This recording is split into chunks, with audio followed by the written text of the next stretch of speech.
Hello everyone, welcome to MBJ classes. I hope कि आप सब अच्छे होंगे, स्वस्थ होंगे और अपने अपने स्टडी में व्यस्त होंगे।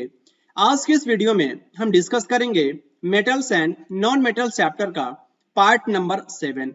आज की इस पर्टिकुलर वीडियो में हम लोग तीन इंपॉर्टेंट टॉपिक को डिस्कस करेंगे। रिफाइनिंग ऑफ मेटल्स, मेटल्स को कैसे रिफाइन किया जाता है, आप बोल सकते हैं कि मेटल को कैसे प्यूरिफाई किया जाता है, कैसे मेटल को जो है शुद्ध किया जाता है। सेकेंड टॉपिक होगा आज का कोरोजन एंड लास्ट टॉपिक आज का एलॉयज। जो आपके DSSB TGT natural science, KVS and BS science TGT और सारे टीचिंग एग्जाम्स के लिए जिस किसी भी टीचिंग एग्जाम्स में आपके साइंस से क्वेश्चंस पूछे जाते हैं। साइंस मींस व्हाट, ये आपका जो है तीन पार्ट में ये डिवाइड होता है। बेसिकली आप जान रहे होंगे फिजिक्स, केमिस्ट्री एंड बायोलॉजी।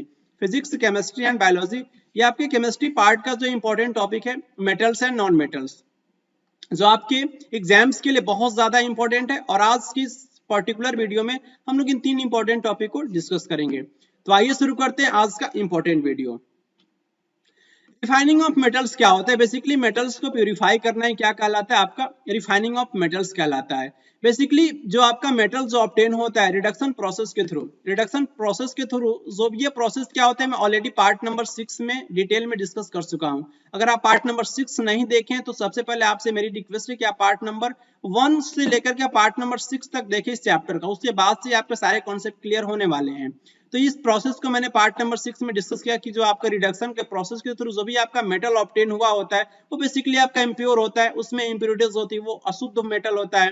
और इसी इंप्योरिटीज को दूर करने के लिए हम मेटल को क्या करते हैं, रिफाइन करते हैं। और मेटल को रिफाइन करने के लिए बहुत ज्यादा इंपॉर्टेंट आपका जो है प्रोसेस यूज किया जाता है इलेक्ट्रोलिटिक। इलेक्ट्रोलिटिक रिफाइनिंग एक प्रोसेस होता है और इसी प्रोसेस के थ्रू हम क्या करते हैं, जो है मेटल को हम रिफाइन करते हैं या फिर इम्प्योर करते हैं। इलेक्ट्रोलिटिक रिफाइनिंग क्या होता है? इलेक्ट्रोलिटिक रिफाइनिंग मींस आप कह सकते हैं कि इसमें आपका जो एक इलेक्ट्रोलिटिक टैंक होता है और इसमें जो है इस प्रोसेस को कंडक्ट करने के लिए आपको जो है इलेक्ट्रिसिटी की रिक्वायरमेंट होती है, इलेक्ट्रिसिटी की रिक्वायरमेंट होती है। इसलिए इस प्रोसेस को आप कह सकते हैं कि electric refining means what, electric refining means आपका जो है मेटल का रिफाइन किया जाएगा by the process of electrolysis. Basically इस प्रोसेस के थ्रू आप जो डिफरेंट मेटल को जो ऑब्टेन कर सकते हैं प्योर फॉर्म में। कॉपर हो गया, जिंक, टिन, लेड, क्रोमियम, निकल, सिल्वर एंड गोल्ड, ये सारे मेटल्स को जो है ऑब्टेन किया जा सकता है बाय द प्रोसेस ऑफ आप कह सकते हैं इलेक्ट्रोलिसिस। ये बेसिकली ये आपका इस तरीके से जो एक इलेक्ट्रोलिटिक टैंक होता है और जिसमें आपका इम्प्योर मेटल जो होता है, आपको ध्यान देना इम्प्योर मेटल जो होता है उससे हम एनोड की एक थिक स्ट्रिप जो होते हैं उसको हम बना लेते हैं। ये आपका थिक ब्लॉक जो होता है इम्प्योर मेटल का बना होता है जिसे हम किस कहते हैं, एनोड कह रहे होते हैं। और आप बहुत अच्छे से जानते हैं कि आपका जो एनोड जो इलेक्ट्रोड जो होता है वो बैटरी के जो पॉजिटिव टर्मिनल से अटैच होता है और उसका एक ये आपका जो सेकेंड जो स्ट्रिप जो होता है वो आपका प्योर मेटल का होता है, यो प्योर मेटल का होता है। जैसे कि आपको मेटल कोई इम्प्योर मेटल है, इम्प्योर मेटल को आपने जो है एनोड का उसका क्या प्रिपेयर कर लिया, ठीक स्ट्रिप प्रिपेयर कर लिया। और जो मेटल आपका जो है प्योर मेटल भी को भी आपको जो है यहाँ पे यूज करना होता है एज ए थीन स्ट्रिप। इसकी जो स्ट्रिप जो होती है वो आपकी थीन होती है और इसको हम कैथोड के रूप में यूज करते हैं प्योर मेटल को। और ये बेसिकली किससे अटैच होता है, ये आपके बैटरी की जो है निगेटिव टर्मिनल से अटैच होता है, निगेटिव टर्मिनल से आपका ये अटैच होता है और ये आपका निगेटिव इलेक्ट्रोड होता है। एनोड आपका जो है पॉजिटिव इलेक्ट्रोड होता है।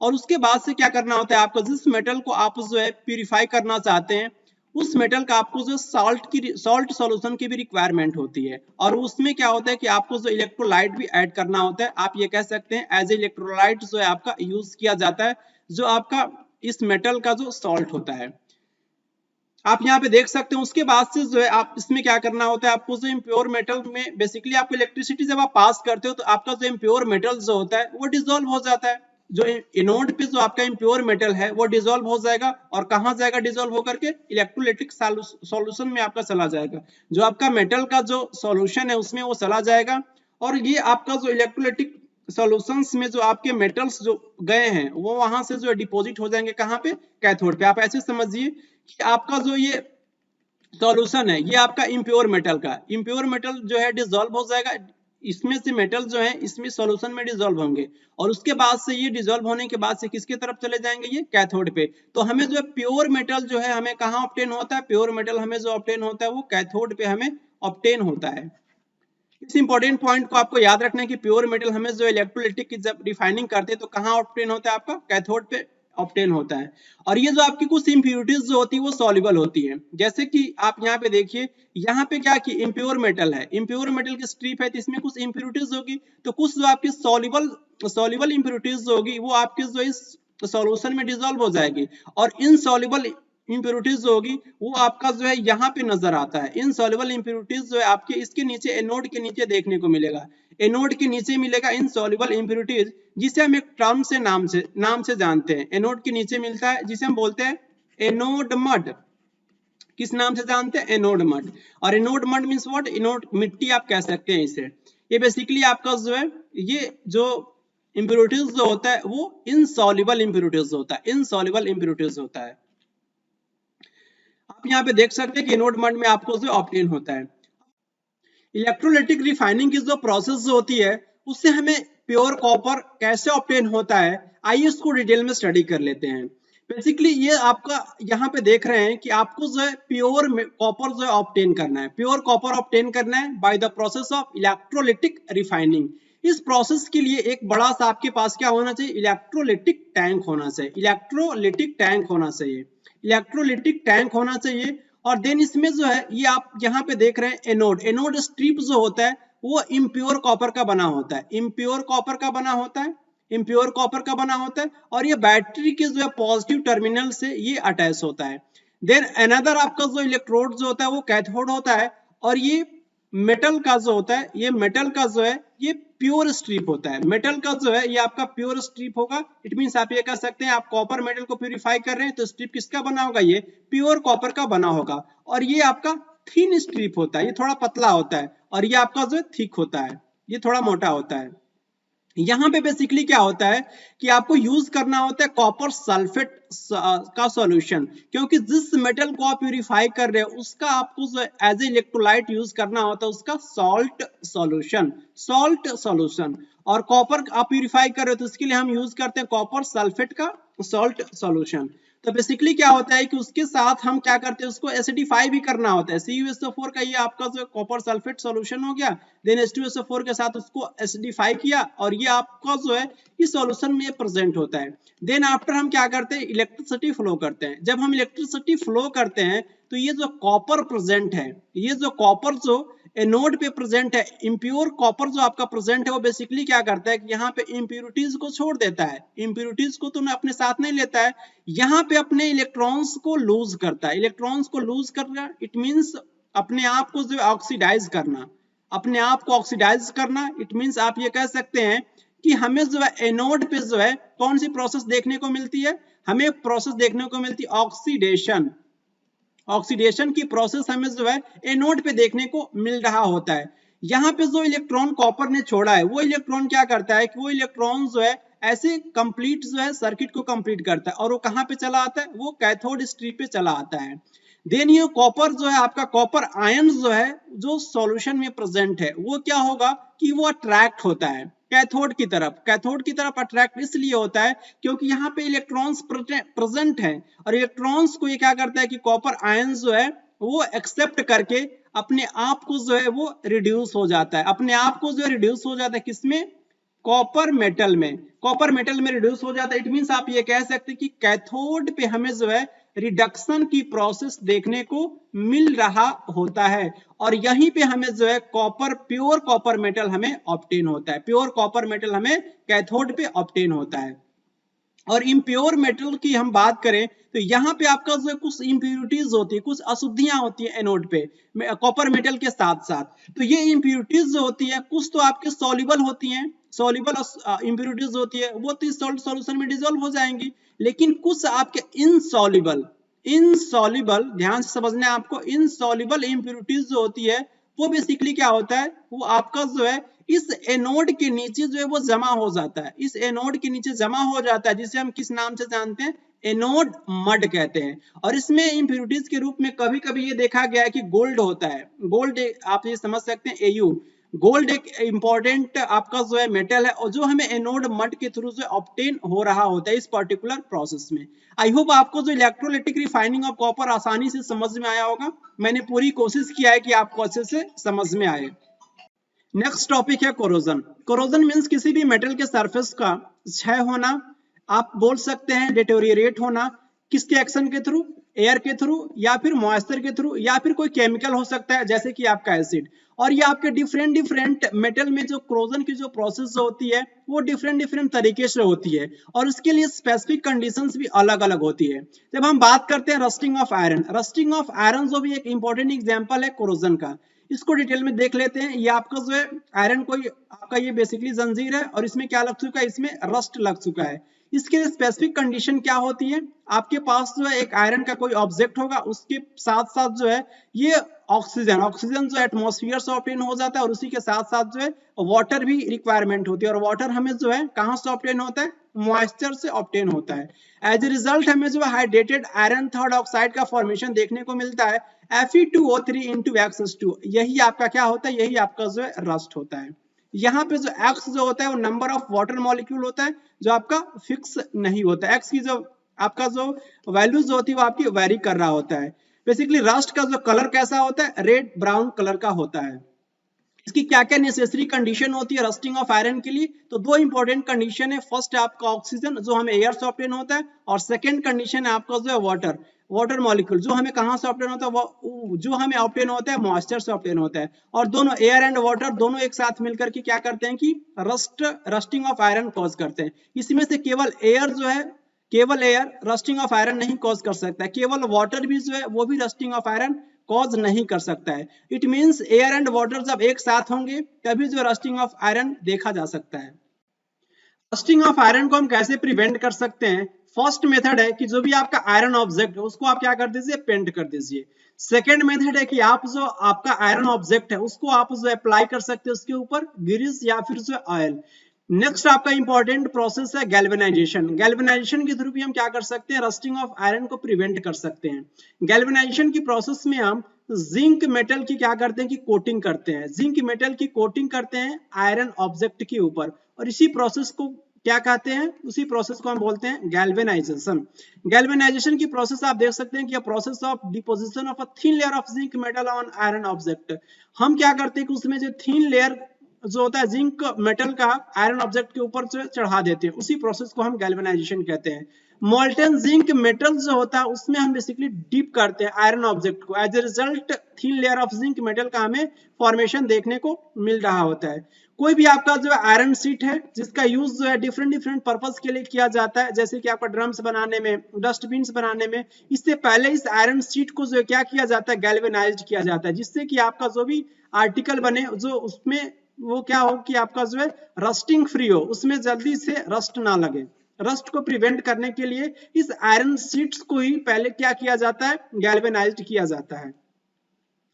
नेक्स्ट आपका जो आप यूज कर सकते हो प्रोसेस रस्टिंग ऑफ आयरन को प्रिवेंट करने के लिए, प्लेटिंग करके। बेसिकली एक प्रोसेस होता है इलेक्ट्रोप्लेटिंग। इलेक्ट्रोप्लेटिंग में हम क्या करते हैं कि एक मेटल की कवर जो होता है दूसरे मेटल की कवर पे हम उसकी लेयर चढ़ा देते हैं, उसी प्रोसेस को हम क्या कहते हैं, इलेक्ट्रोप्लेटिंग कहते हैं।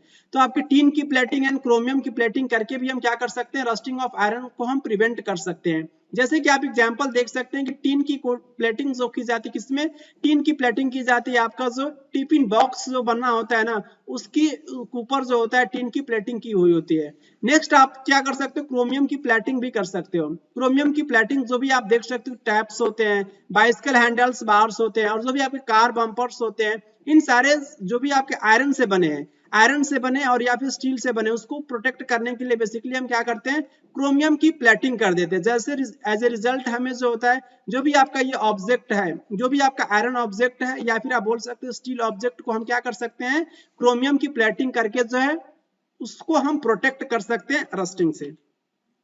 नेक्स्ट मेथड है कि हम आयरन को उसके एलॉय बनाकर भी हम क्या कर सकते हैं, उसको हम रस्टिंग से प्रोटेक्ट कर सकते हैं। जैसे कि आपका एक important alloy stainless steel. Stainless steel जो होता है वो किससे किससे मिलकर के बना होता है, आयरन होगा, उसके साथ साथ आपका क्रोमियम होगा और उसके साथ साथ आपका निकल होगा। तो ये आपका स्टेनलेस स्टील एलॉय तैयार हो जाता है और इससे जो भी आप ऑब्जेक्ट बनाएंगे उसमें क्या होगा कि वो रस्ट फ्री होगा, उसमें रस्टिंग नहीं लगेगा। तो ये आप ये कह सकते हैं कि जो आपका स्टेनलेस इंग्लिश जो होता है थोड़ा सा जो एक्सपेंसिव जो होता है, लेकिन इससे हम डिफरेंट डिफरेंट ऑब्जेक्ट्स बनाते हैं स्टेनलेस स्टील से, जैसे कि आपका यूटेंसिल्स हो गया, नाइफ्स हो गया, सीजर्स हो गया। तो रस्टिंग ऑफ आयरन को हम उसके लॉय बनाकर भी क्या कर सकते हैं कि आयरन के एलॉय बनाकर भी हम रस्टिंग ऑफ आयरन उससे हम उसको हम प्रोटेक्ट कर सकते हैं। अब हम डिस्कस करेंगे एल्युमिनियम मेटल के केस में कैसे जो है कोरोजन होता है।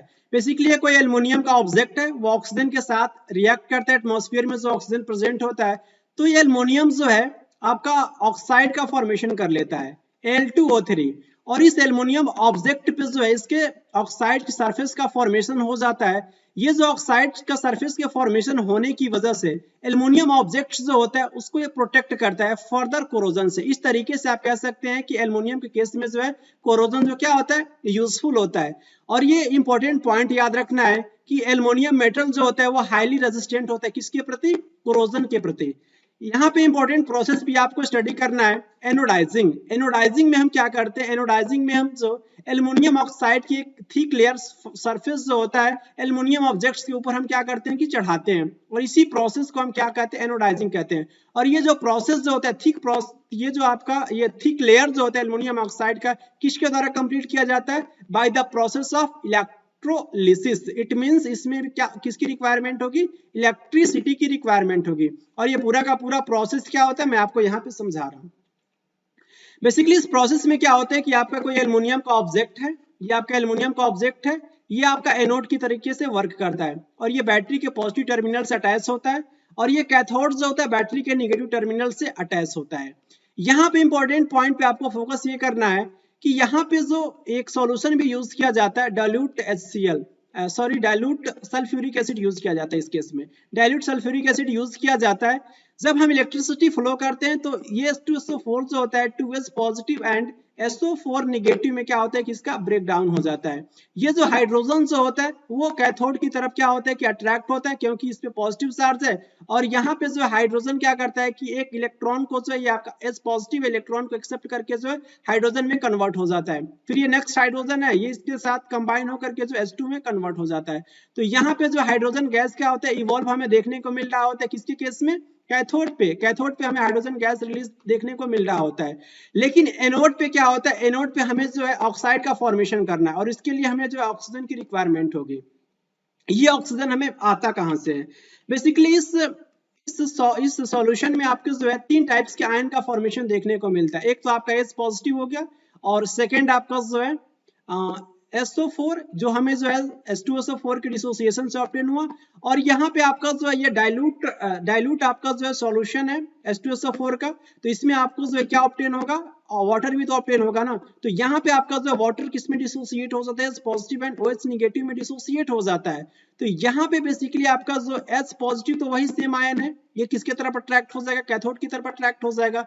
लेकिन ये OH नेगेटिव है, इस OH नेगेटिव को हम समझ लेते हैं, OH negative ion and then after आपका जो है सल्फेट 2 नेगेटिव आयन है। अब ये दोनों नेगेटिव आयन जो है वो जो है इस एनोड पे की तरफ अट्रैक्ट होंगे, लेकिन इन दोनों आयन्स में से कोई एक ही जाएगा। जाता कौन है आपका जो ये OH नेगेटिव जाता है, क्योंकि इलेक्ट्रोकेमिकल सीरीज में जब आप देखेंगे तो इसकी जो लूज होती है इलेक्ट्रॉन रिलीज करने की जो इसकी जो टेंडेंसी जो होती है वो हाइड्रोक्साइड आयन की जो होती है सल्फेट आयन से ज्यादा होती है। तो यहाँ पे जो है OH जो होगा वो किसके तरफ जाएगा, एनोड की तरफ अट्रैक्ट होगा। और बेसिकली जब हाइड्रोक्साइड आयन जो है वो जब इसके तरफ अट्रैक्ट होगा तो ये आपका नेगेटिव है, क्योंकि इस पे चार्ज है, तो इलेक्ट्रॉन को क्या करेगा कि ये लूज करेगा और किस में कन्वर्ट हो जाएगा, OH में कन्वर्ट हो जाएगा।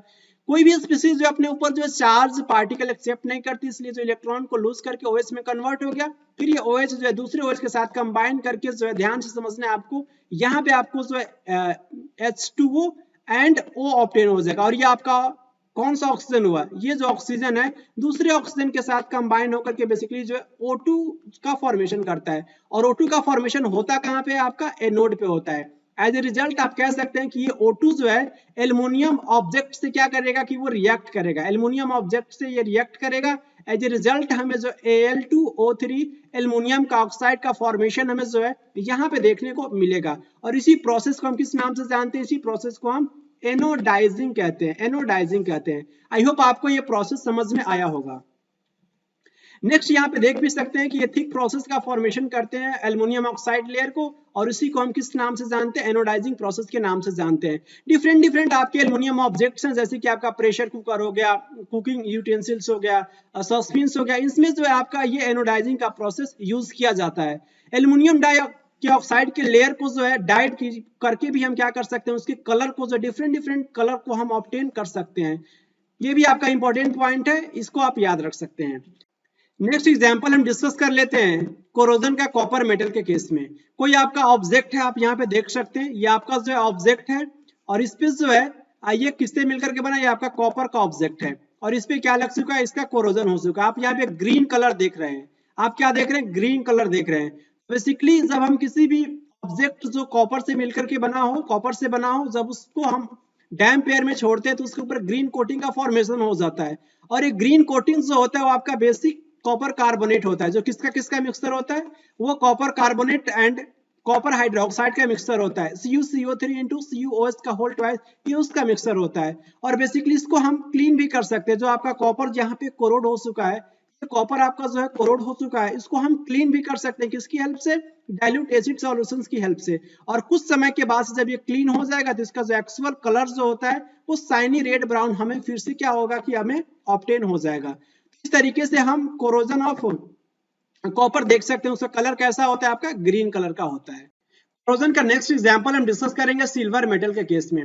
बेसिकली सिल्वर मेटल जो है वो आपका H2S हाइड्रोजन सल्फाइड जो एटमॉस्फेयर में प्रेजेंट है उसके साथ रिएक्ट करके अपना ये सल्फाइड बनाता है, सिल्वर सल्फाइड Ag2S, जिसका कलर कैसा होता है, जिसका कलर जो है ब्लैक होता है। अगर आपसे कोई पूछे कि कोई आपका सिल्वर का ऑब्जेक्ट है, सिल्वर का ऑब्जेक्ट है, उसमें कोरोजन हो चुका है, उसका कलर कैसा हो जाएगा, उसका कलर जो है ब्लैक कलर का हो जाएगा। तो इंपॉर्टेंट पॉइंट आपको याद रखना है, किससे रिलेटेड, सिल्वर के कोरोजन से रिलेटेड। यहाँ पे कुछ क्वेश्चंस को आपको सॉल्व करना है जो आपके कोरोजन टॉपिक से रिलेटेड है। Which of the following methods is suitable for preventing an iron frying pan from the rusting. Basically आपको एक फ्राइंग पैन है, इसको आपको जो है रस्टिंग से प्रिवेंट करने के लिए कौन सा सुटेबल मेथड आप यूज करोगे। पहला मेथड है आपका जो है अप्लाइंग ग्रीस, ग्रीस को अप्लाई करोगे, या फिर सेकेंड मेथड है आपका अप्लाइंग पेंट, पेंट को अप्लाई करना, या फिर जो है आपका सी ऑप्शन है applying a coat of zinc, या फिर आप उस पर क्या अप्लाई कर दोगे, जिंक की कोट अप्लाई कर दोगे, या फिर ऑल ऑफ दिस। तो इस क्वेश्चन का जो सही आंसर जो आपसे पूछ रहा है कि सुटेबल मेथड आपको जो अप्लाई करना है किस पे, फ्राइंग पैन पे। तो इसका सही आंसर जो होगा ऑप्शन नंबर सी होगा, applying a coat of zinc. जब किसी भी आयरन ऑब्जेक्ट पे हम जिंक की कोटिंग करते हैं उसे हम बोलते हैं गैल्वेनाइजेशन प्रोसेस। ऑलरेडी मैं डिस्कस कर चुका हूं, गैल्वेनाइजेशन प्रोसेस बोलते हैं। और यहाँ पे हम अप्लाइंग ग्रीस, अप्लाइंग पेंट, ये दोनों ही प्रोसेस यूज करते हैं किसे प्रिवेंट करने के लिए, रस्टिंग से प्रिवेंट करने के लिए। लेकिन हम फ्राइंग पैन के केस में यूज नहीं करेंगे क्योंकि आपका ये ग्रीस है और ये फ्राइंग पैन यूज होता है किसके लिए, हम इसमें कुछ बना रहे होते हैं, खाना बनाने के लिए बेसिकली इसका यूज किया जाता है फ्राइंग पैन का। तो ग्रीस बेसिकली जो है आपका ये प्रॉब्लम क्रिएट करेगा, ये आपका जो कह सकते हैं कि जो ये चिपक जाएगा आपका, जो भी आपका ये आप इसको हीट आसानी से नहीं दे पाएंगे ग्रीस अगर उस पर लगा होगा तो।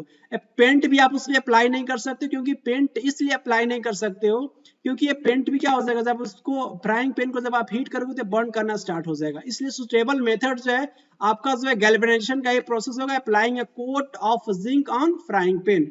नेक्स्ट क्वेश्चन है food cans are coated with tin and not zinc because. ये आपका फूड कैन्स जो होता है उसकी कोटिंग जो होती है टिन की जाती है, जिंक की नहीं की जाती है। क्यों, इसके पीछे क्या लॉजिक है। फर्स्ट ऑप्शन है zinc is costlier then tin. जो जिंक जो होता है जिसकी कॉस्ट क्या होता है कि महंगा होता है with respect to tin, and zinc has a higher melting point than tin. Zinc का जो मेल्टिंग पॉइंट जो तो टिन से ज्यादा होता है, या फिर zinc is more reactive than tin, zinc की रिएक्टिविटी टिन से ज्यादा होती है, या फिर zinc is less reactive than tin, या फिर जो आपका जिंक जो होता है लेस रिएक्टिव होता है टिन। तो इस क्वेश्चन का सही आंसर क्या हो जाएगा, option number C, zinc is more reactive than tin. Zinc की रिएक्टिविटी जो होती है वो टीन से ज्यादा होती है। टीन बेसिकली जो है जिंक से लेस रिएक्टिव होता है, जिंक से लेस रिएक्टिव होता है। और ये सारे पॉइंट्स में रिएक्टिविटी सीरीज में डिस्कस कर चुका हूं। इसलिए हम टीन की जो कोटिंग किसके ऊपर करते हैं, फूड कैन्स के ऊपर करते हैं, ना कि जिंक की, क्योंकि टीन क्या है कि आपका लेस रिएक्टिव है with respect to zinc. Next topic है इंपॉर्टेंट टॉपिक है आपका एल्वाइज। एल्वाइज बेसिकली होता क्या है, एक प्रकार का जो होमोजेनस मिक्सचर होता है। इसमें दो मेटल्स भी हो सकते हैं और कभी कभी जो है एक मेटल्स के साथ जो है आप थोड़ा सा स्मॉल अमाउंट में नॉन मेटल्स को भी यूज करते हो। यही मिक्सचर आपका क्या कहलाता है, एल्वाइज कहलाता है। ये बेसिकली आपका जो होमोजेनस मिक्सचर होता है, इसको हम लोग कुछ एग्जांपल्स के थ्रू आसानी से समझ सकते हैं। ये बेसिकली आपका इंपॉर्टेंट आपका जो एल्वाइज है एल्युमिनियम का ड्यूरालुमिन। ड्यूरालुमिन जो है इंपॉर्टेंट एलॉय जिसमें बेसिकली जो एल्युमिनियम के साथ साथ copper, magnesium and manganese use किया जाता है। क्यों यूज किया जाता है? जैसे कि अगर हम बात करें, आपका सिंपली एल्युमिनियम है, अगर सिंपली एल्युमिनियम है तो आपका ये इसका वेट जो होता है हल्का तो होता है, ये लाइट तो होता है, लेकिन ये बहुत ज्यादा स्ट्रांग नहीं होता है, बहुत ज्यादा स्ट्रांग नहीं होता है। लेकिन जब इसमें हम मिक्स कर देते हैं, कॉपर मिक्स कर दें या फिर मैग्नीशियम मिक्स कर देते हैं, फिर मैंगनीज मिक्स कर देते हैं, तो ये हमें जो ड्यूरालुमीन ऑब्टेन जो होता है, ये लाइट भी होता है, हल्का भी होता है और उसके साथ साथ ये स्ट्रांग होता है। इसलिए आप कह सकते हो कि जो एलॉयज जो होता है, वेरियस प्रॉपर्टीज लाइक आपका जो मेटल के जो मेलेबिलिटी हो गया, डक्टिलिटी हो गया, स्ट्रेंथ हो गया, हार्डनेस हो गया, रेजिस्टेंट टू कोरोजन हो गया, अपीयरेंस हो गया, इसको जो इंप्रूव करने के लिए, इन सारे प्रॉपर्टीज को मेटल के इंप्रूव करने के लिए हम क्या करते हैं कि एक मेटल को दूसरे मेटल के साथ मिक्सिंग करते हैं। और इस तरीके से आप एग्जांपल्स के थ्रू मैं आपको समझाया कि एल्युमिनियम मेटल के साथ किसकी मिक्सिंग करते हैं, कॉपर को आपने मिक्स कर दिया, फिर मैग्नीशियम को मिक्स कर दिया, मैग्नीज को मिक्स कर दिया, तो एज ए रिजल्ट हमें ड्यूरालुमीन जो ऑब्टेन होता है, एक प्रकार का जो इंपॉर्टेंट आप कह सकते हैं कि एलॉय जो है किसका, एल्युमिनियम का।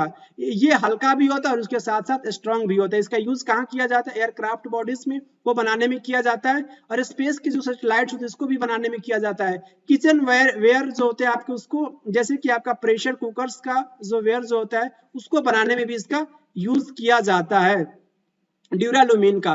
और नेक्स्ट आपका जो एल्युमिनियम का एलॉय इसका नाम क्या है? मैग्नेलियम। मैग्नेलियम जो होता है वो क्या होता है आपका, हल्का भी होता है और उसके साथ साथ हार्ड भी होता है। मैग्नेलियम बेसिकली इसमें जो है एल्युमिनियम के साथ साथ जो है मैग्नीशियम मेटल का मिक्सिंग किया हुआ होता है। नेक्स्ट आपका जो इंपॉर्टेंट पॉइंट है एलॉयज से रिलेटेड, आपका जो प्रॉपर्टीज क्या होते हैं एलॉयज के। फर्स्ट प्रॉपर्टीज है कि alloys are stronger than the metals from which they are made. ये जो आपका एलॉयज होगा वो स्ट्रॉन्गर होगा, उस मेटल से स्ट्रॉन्ग होगा जिससे ये मिलकर के बना है। जैसे कि ड्यूरालुमीन की मैं बात करूं, एल्युमिनियम का एलॉय है, लेकिन ये क्या है कि एल्युमिनियम से स्ट्रॉन्ग होगा, ये एल्युमिनियम से ड्यूरालुमीन क्या होगा कि आपका स्ट्रॉन्ग होगा। Alloys are harder than the constituent metals. ये जो आपके एलॉयज जो होंगे वो आपके हार्ड होंगे, जो इसमें मेटल्स लगे हैं, जैसे कि ड्यूरालुमीन में आपका एल्युमिनियम हो गया, देन आपका जो है कॉपर हो गया, मैग्नीशियम हो गया एंड मैंगनीज हो गया। तो उससे क्या होंगे कि इसके जो एलॉयज जो ड्यूरालुमीन होगा उसके कॉन्स्टिट्यूएंट मेटल से हार्ड होगा। Alloys are more resistant to the corrosion, ये बहुत ज्यादा रेजिस्टेंट होंगे किसके प्रति? कोरोजन के प्रति। और एलॉयज जो होगा लो मेल्टिंग पॉइंट्स होगा with respect to constituent metals and alloys have lower electrical conductivity than pure metal। इसको आप एग्जांपल से समझ सकते हैं। ये आपका जो है बेसिकली आपका एक ब्रास है, ब्रास भी एक इंपॉर्टेंट एलॉय है जिस कॉपर एंड जिंक से मिलकर के बना होता है। तो ये बेसिकली कॉपर की जो इलेक्ट्रिसिटी जो होती है, आप ये कह सकते हैं कि इलेक्ट्रिकल कंडक्टिविटी जो प्रॉपर्टीज होती है कॉपर की कुछ ज्यादा होती है, सिंपली केवल कॉपर की बात करें तो। लेकिन ये जब ये ब्रास के केस में जब ये दोनों मिक्स हो जाए, कॉपर एंड जिंक के केस में, इसमें जो है इसकी इलेक्ट्रिकल कंडक्टिविटी जो होती है वो थोड़ी लो देखने को मिल रही होती है। ये आपका प्रॉपर्टीज है एलॉय को, इसको भी आप याद रख सकते हैं। यहाँ पे इंपॉर्टेंट एलॉयज आपके एग्जाम्स में डायरेक्टली क्वेश्चन पूछा जाता है कि इसमें कौन कौन से मेटल की मिक्सिंग होती है। जैसे कि आपका स्टील है, स्टील में बेसिकली किसकी मिक्सिंग की जाती है? स्टील में बेसिकली मिक्स किया जाता है आयरन को किसके साथ? कार्बन। कार्बन क्या है आपका, जो है नॉन मेटल है, और इसका परसेंट क्या हो सकता है? 0.1% टू 1.5% तक ही आपका कार्बन की मिक्सिंग होती है किसके साथ? आयरन के साथ। इसके एज ए रिजल्ट हमें जो स्टील ऑब्टेन होता है। नेक्स्ट एलॉय आपका स्टेनलेस स्टील। स्टेनलेस स्टील आपका आयरन का आपका एलॉय होता है। इसमें बेसिकली हम क्या करते हैं, आयरन के साथ जो क्रोमियम और निकिल को मिक्स करते हैं। आप ऐसे याद रखेंगे, आपके आयरन हो गया, और ये आपका जो क्रोमियम और आपका ये निकिल हो गया। इन तीनों की मिक्सिंग को हम किस नाम से जानते हैं? स्टेनलेस स्टील के नाम से जानते हैं। नेक्स्ट आपका जो एलॉय आपका ब्रास है, ब्रास में बेसिकली कॉपर एंड जिंक की मिक्सिंग होती है, जिसमें 80% कॉपर होता है, 20% जिंक होता है। और ब्रास जो होता है आपका मैलिएबल होता है, बहुत ज्यादा मैलिएबल होता है, बहुत ज्यादा स्ट्रॉन्ग भी होता है आपके प्योर कॉपर से, मोर देन प्योर कॉपर। और इसका कलर कैसा होता है? मोर गोल्डन कलर का होता है। और इसका यूज कहाँ किया जाता है? ब्रास का यूटेंसिल्स में, स्क्रू बनाने में, नट्स बनाने में, नट्स आप समझ रहे हैं ना, जो मशीन के नट्स होते हैं उसको बनाने में, नट बोल्ट्स बनाने में और वायर्स बनाने में जो ब्रास का यूज किया जाता है। ये इसके कुछ इंपॉर्टेंट यूज है, जैसे कि आप यहाँ पे भी देख सकते हैं, scientific instrument like microscopes and ornaments बनाने में भी जो ब्रास का यूज किया जाता है। आपके एग्जाम्स में डायरेक्टली क्वेश्चन यही पूछा जाता है कि ब्रास एलॉयज में जो है दो मेटल्स, कौन कौन से दो मेटल्स प्रेजेंट होते हैं? Copper and zinc. आपको जो आंसर मार्क करना है। नेक्स्ट आपका एलॉय है ब्रोंज। ब्रोंज में बेसिकली जो है ये किसका किसका एलॉय होता है, कॉपर एंड टीन मेटल का जो है ये आपका एलॉय होता है, जिसमें 90% कॉपर होता है, 10% आपका टीन होता है, जिसमें से कि ब्रोंज जो होता है वो बहुत टफ और हाईली रेजिस्टेंट होता है किसके प्रति, कोरोजन के प्रति। और इसका यूज कहाँ किया जाता है ब्रोंज का, स्टैट्यूज मीन्स आपकी मूर्ति बनाने में, क्वाइंस बनाने में, मेडल्स बनाने में, या फिर कुकिंग यूटेंसिल्स बनाने में, या फिर शिप्स के जो प्रो पिलर्स जो होते हैं उसको बनाने में जो है ब्रोंज का यूज किया जाता है। नेक्स्ट आपका एलॉय है सोल्डर। सोल्डर बेसिकली जो किन दो मेटल का मिक्सर होता है, lead and tin. Lead and tin का मिक्सर होता है, जिसमें लेड जो होता है 50% होता है एंड 50% आपका टीन होता है। और मेल्टिंग पॉइंट होता है लॉय का होता है less than that of the pure metals. It means आप ये कह सकते हैं कि जो मेल्टिंग पॉइंट जो होता है आपका सोल्डर का वो इससे आपके लेड से एंड टीन से कम होगा, इसलिए जो है आप ये कह सकते हैं कि सोल्डर एक ऐसा एलॉय है जिसकी मेल्टिंग पॉइंट क्या होता है, लो होता है, जिसकी वजह से इसका यूज कहाँ किया जाता है, सोल्डरिंग या फिर कह सकते हैं कि वेल्डिंग में किया जाता है। जैसे कि जो भी आपकी इलेक्ट्रिकल वायर्स जो होते हैं ना, इसको सोल्डिंग करने में जो है इस एलॉय का यूज किया जाता है, सोल्डर का। नेक्स्ट एलॉय है अमलगम। अमलगम बेसिकली मरकरी का एलॉय होता है। जब मरकरी के साथ किसी दूसरे मेटल्स को हम मिक्स करते हैं तो हमें ऑब्टेन हो रहा होता है अमलगम। यहाँ पे इंपॉर्टेंट एग्जांपल्स देख सकते हैं कि आपका सोडियम मेटल है। जब सोडियम मेटल को जब हम लिक्विड मरकरी के सॉल्यूशंस में जब हम डिसॉल्व करते हैं तो हमें ऑब्टेन क्या होता है, सोडियम अमलगम ऑब्टेन हो रहा होता है। इसका इंपॉर्टेंट यूज आप यहाँ पे देख सकते हैं। कैसा अमलगम, जो मरकरी तो होगा ही होगा, जब कभी भी हम अमलगम की बात करेंगे तो मरकरी तो होगा ही होगा। उसके साथ साथ जब आपका सिल्वर, टीन एंड जिंक तीनों को मिक्स किया जाता है तो इसका यूज बेसिकली अमलगम का यूज जो है डेंटिस्ट जो होते हैं, जो डॉक्टर्स होते हैं, वो बेसिकली जो होते हैं डेंटल फिलिंग के लिए यूज करते हैं इस अमलगम का। डेंटल फिलिंग मींस व्हाट, ये आपके जो दांतों में गड्ढे बन जाते हैं ना, इस दांतों के में बने हुए गड्ढे को जो है फिलिंग करने के लिए बेसिकली इस अमलगम का यूज करते हैं। नेक्स्ट एलॉय आपका जो है गोल्ड। हम प्योरिटी ऑफ गोल्ड की बात करते हैं, जिसको हम कैरेट्स के रूप में क्या करते हैं कि रिप्रेजेंट करते हैं। 24 कैरेट्स का तो गोल्ड जो होता है आपका प्योर गोल्ड होता है। जब हम बात करते हैं 24 कैरेट गोल्ड, ये इतना ज्यादा सॉफ्ट होता है, बहुत ज्यादा सॉफ्ट होता है। बहुत ज्यादा सॉफ्ट होने की वजह से इसको हम ज्वेलरी नहीं बना सकते हैं, इसलिए हम गोल्ड के लॉय को क्या करते हैं कि उसमें हम मिक्स करते हैं। क्या मिक्स करेंगे, सिल्वर एंड कॉपर मिक्स कर, जिससे कि क्या हो जाएगा कि आपका ये गोल्ड जो है 24 कैरेट गोल्ड जो है वो आपका हार्ड हो जाए। और इंडिया में जो भी आपका ऑर्नामेंट्स बनाया जाता है यूजुअली आपका जो है 24 कैरेट गोल्ड का यूज किया जाता है। 24 carat gold means what, means आपका 22 पार्ट आपका प्योर गोल्ड होगा और आपका 2 पार्ट्स क्या होगा कि आपका जो है सिल्वर या फिर जो है कॉपर हो सकता है। और इसका इंपॉर्टेंट यूज आप देख सकते हैं कि ऑर्नामेंट्स बनाने में आपका जो है 20 पार्ट्स ऑफ कैरेट्स का यूज किया जाता है इंडिया में। 22 कैरेट गोल्ड जो होता है एलॉय होता है किसका, गोल्ड विद सिल्वर या फिर कॉपर हो सकता है। इसी के साथ metals and non metal chapter का पार्ट नंबर 7 कंप्लीट होता है और आपका चैप्टर भी कंप्लीट होता है। इसी के साथ metals and non metal chapter को मैंने जो है 7 पार्ट में एक एक कॉन्सेप्ट को जो डिटेल में जाकर के डिस्कस किया है। जब ये आप पार्ट नंबर 1 से लेकर के पार्ट नंबर 7 तक देखने के बाद से आपके अंदर एक कॉन्फिडेंस आएगा कि DDPLSB TGT natural science, KVS NVS science TGT या आप कोई भी टीचिंग एग्जाम्स, किसी भी टीचिंग एग्जाम्स में चैप्टर से क्वेश्चंस पूछे जाएंगे तो आप इजीली जो है सॉल्व कर पाएंगे उस पर्टिकुलर क्वेश्चंस को। अगर ये वीडियो आपको पसंद आ रहा है तो अपने फ्रेंड्स के साथ भी शेयर कीजिएगा और इस चैनल पे अगर आप नए हैं तो चैनल को भी सब्सक्राइब कर लीजिएगा MBJ क्लासेस को। मिलेंगे आपसे नेक्स्ट वीडियो में, तब तक के लिए खुश रहें, प्रसन्न रहें। Thank you very much.